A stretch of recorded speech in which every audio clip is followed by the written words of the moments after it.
Get ready for the countdown. 10, 9, 8, 7, 6, 5, 4, 3, 2, 1, 0. It's still real to me, damn it.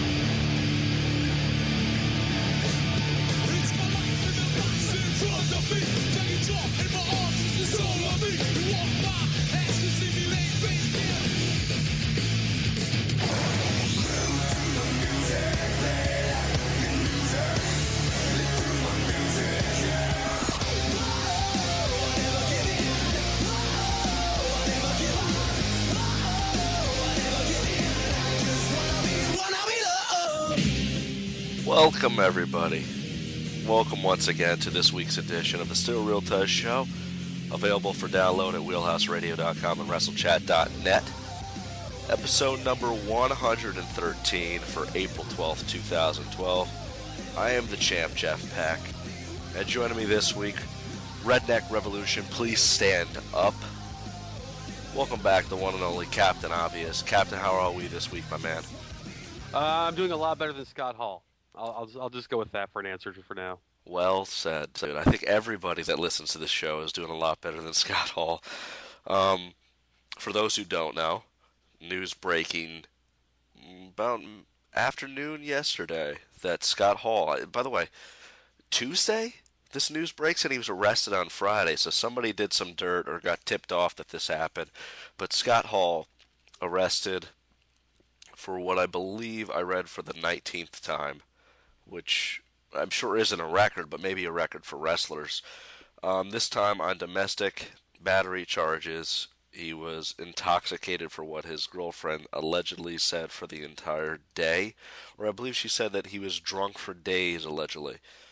Once again, another sad story for Scott Hall, Captain. I watched his E60 piece. God, what was that on ESPN, like 6-7 months ago now? And it was awesome. Great. Very open about his life. You really felt for the guy, and I still do. And you'd figure that this could be the beginning of a change where he turns around. And it looks like Scott Hall once again, and he most recently, by the way, came out of rehab. Looks like Scott Hall once again, I hate to use the pun, falling off the wagon, but he's fallen off the wagon again, was arrested, domestic battery charges, and here we are again talking about a Scott Hall arrest. Captain, I don't think there is any wrestler.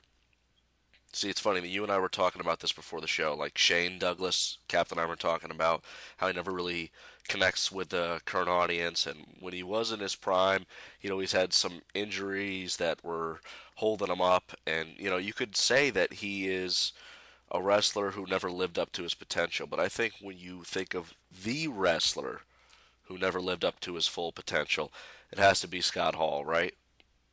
Oh yeah, and I remember watching, like, one of my earliest memories of watching wrestling on TV was catching AWA wrestling on ESPN back in, like, I would say, like, the mid to late 80s, and at the time Scott Hall was wrestling under the gimmick of just Big Scott Hall. He had like this he had a cowboy hat and a little vest he came out with, and they were hyping him as a future world champion, and then he had his run in WWE as Razor Ramon, and once again he was always getting hyped as future world champion, and then into WCW when the NWO took off, future world champion, and he never ever got to that level. And it's just a shame to see a guy who had that much talent and that much persona. So one thing that we always talk about that wrestlers lack today is that charisma, that energy that connects to the fans. Scott Hall had it by the bucket loads, and it just never ever seemed to pan out for him. No, not at all. I mean, I remember growing up, I didn't have the opportunity to watch AWA growing up, so I don't remember as Big Scott Hall. I saw later on in tapes and all that stuff.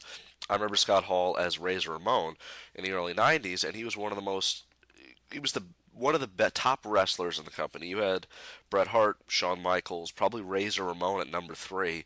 Owen Hart's up there as well for guys in the mid-90s that were just dominating the WWF at the time. And 5-time Intercontinental Champion. Always felt like he was going to be a world champion. The end of his WWF run and got a little bit, tarnished because he was, I guess, in and out of rehab. He was suspended at one time. Went to WCW, figured once again, here he is showing his full potential, his full talent, great mind for the business. During his time in WCW, he was responsible for one of the most popular gimmicks, which was the Sting Crow gimmick. So you knew he had a great mind for the business. And, it's funny because right now I have Classics on Demand service for my television, and they're going over WCW like right in '98, where Scott Hall just kind of disappeared for a while. The NWO had split. He had gone back with NWO Hollywood, but he was going off television, and you never knew why. Then you found out that he was having substance abuse issues. He'd later come back. I think Last Call Scott Hall never really clicked in WCW again.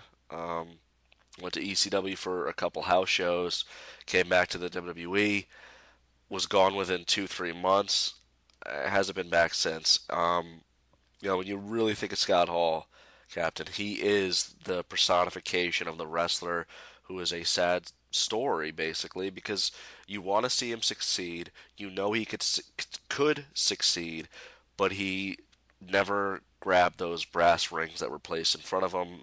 His demons got in his way, and here we are yet again talking about a Scott Hall arrest.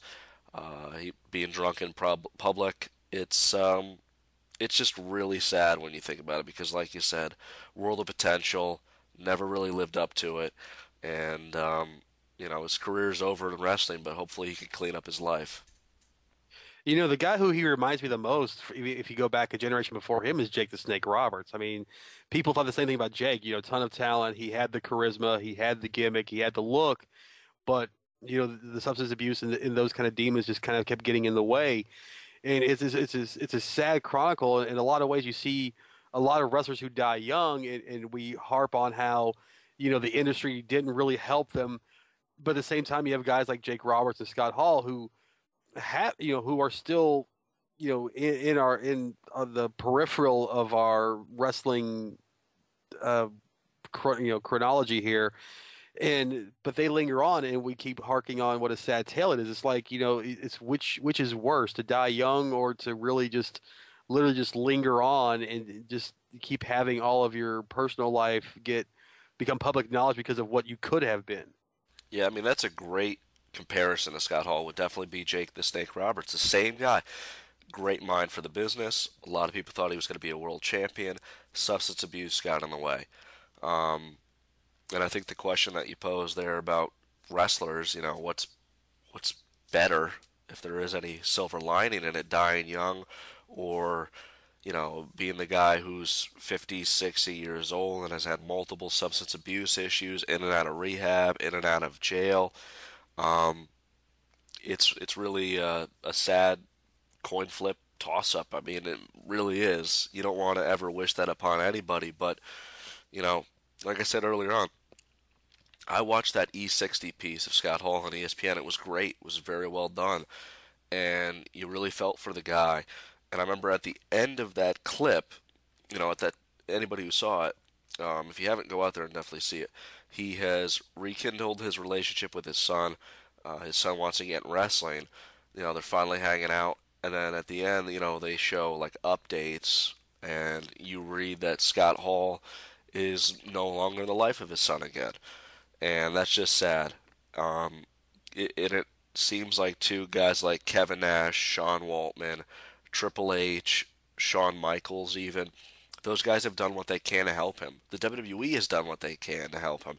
He's been in and out of rehab on WWE's dime, and he continues to fall back into this horrible disease, and hopefully Scott Hall could take himself out of this and conquer these demons. So I know the wrestling world's still crossing their fingers and hoping for Scott Hall, but it's definitely sad to once again read and hear about another Scott Hall story. I don't want to see another Scott Hall mugshot. I want to hear that he's doing good, because that wrestling mind could be used on creative purposes. I know the WWE could certainly use them sometimes with what they book.